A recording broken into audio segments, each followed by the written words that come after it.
존경하는 국민 여러분, 사랑하는 지지자 여러분, 대통령 선거가 일주일 앞으로 다가왔습니다. 상당수 국민께서 표줄 곳을 찾지 못해 고통을 겪고 계신다고 들었습니다. 일부 국민은 투표 포기까지 생각하신다고 합니다. 그래서는 안 됩니다. 모두 투표에 참가하실 것을 간곡히 호소드립니다. 이번 대통령 선거는 대한민국의 운명에 치명적 영향을 미칠 것입니다. 그렇기 때문에 국민 여러분께 간청드립니다. 고통스럽더라도 최선 아니면 차선이라도 선택하시고, 그것도 어렵다면 최악을 피하는 선택이라도 하십시다. 기권은 나 한 사람의 투표 포기로 끝나지 않습니다. 기권은 내가 싫어하는 후보의 당선을 돕고 내가 불행한 대한민국을 만드는 지름길이 됩니다.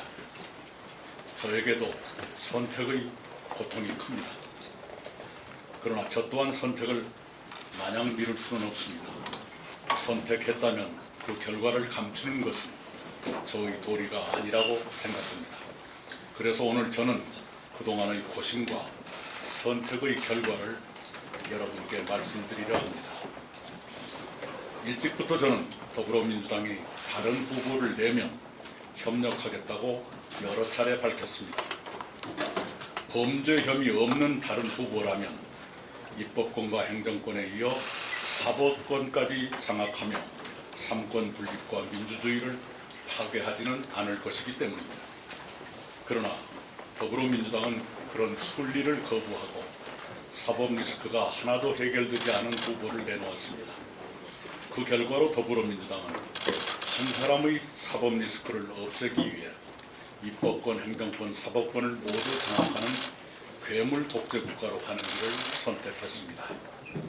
어제는 국무총리, 검찰, 경찰, 방송통신위에 대한 국회의 통제를 강화해 그 기관들의 독립성마저 허물어뜨리기로 했습니다.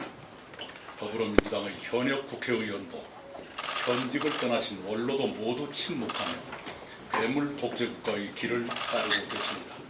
그 모든 것이 더불어민주당의 기괴하고도 절망적인 실상입니다. 그렇게 더불어민주당은 제가 협력할 수 있는 여지를 처음부터 차단했습니다. 저는 아버지에 이어 2대째 민주당 당원이었습니다. 민주당에서 의무를 다하며 성장했고 기회를 누렸습니다. 그렇지만 법치주의와 민주주의를 파괴하는 괴물 독재 국가의 길까지 동행할 수는 없다고 저는 결론지었습니다. 더불어민주당이 그런 괴물 독재 국가의 길을 걷게 된 데는 윤석열 전 대통령과 국민의힘이 결정적으로 기여했습니다. 윤석열 전 대통령은 착오적 망상과 혼미한 오판으로 턱없는 비상계엄을 선포해 헌정 질서와 민주주의를 일거에 무너뜨렸습니다.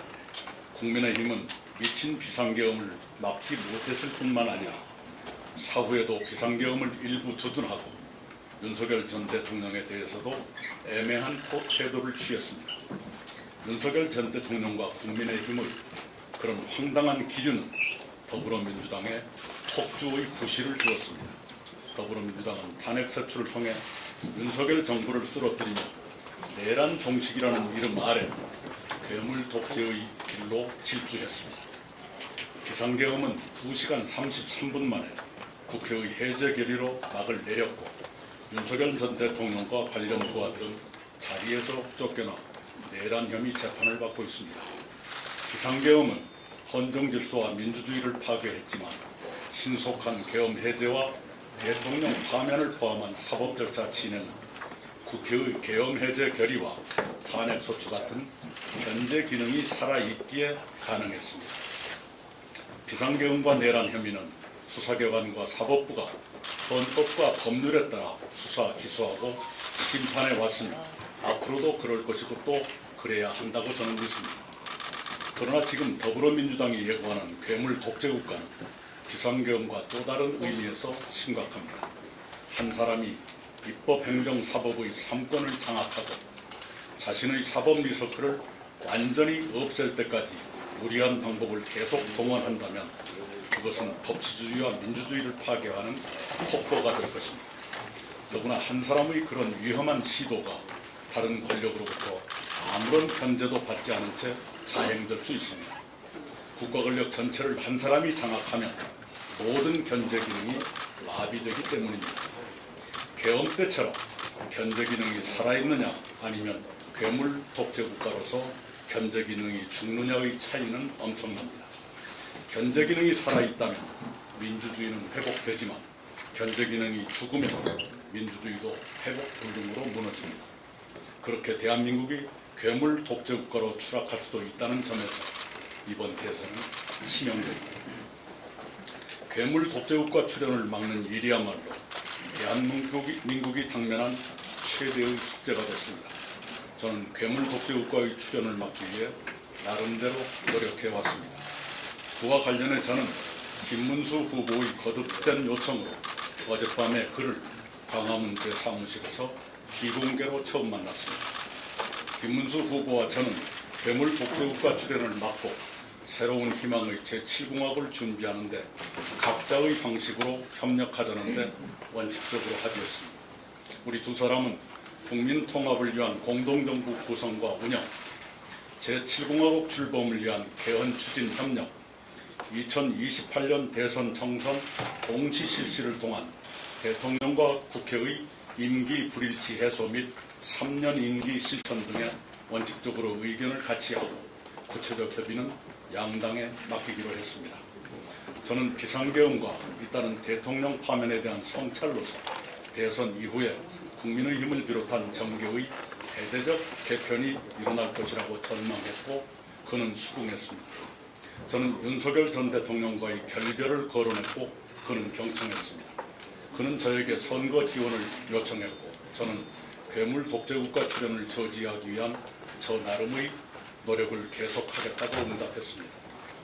김문수 후보와 저는 대학교 동기생으로서 지내온 시대를 함께 회고하고 정리하기도 했습니다. 김 후보는 저와 같은 날 같은 대학교의 다른 단과대학에 입학했으나 졸업은 그가 저보다 20년이나 늦었습니다.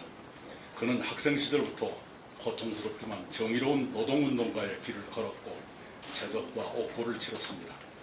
그는 부인과 함께 노동운동을 계속했으며 그 후에 국회의원 3번과 도지사 2번을 지냈지만 지금까지도 공천동의 25평 국민주택 아파트에 산다고 합니다. 그에게는 제가 수용하기 어려운 면도 있습니다. 간간히 돌출한 그의 극단적 인식과 특정 종교인과의 관계가 특히 아쉽습니다.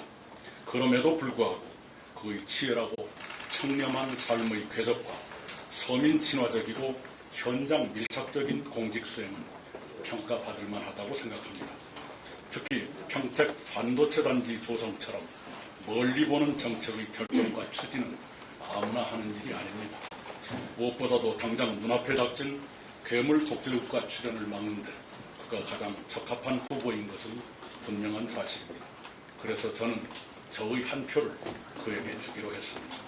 이상으로 오늘 보고를 마칩니다. 감사합니다.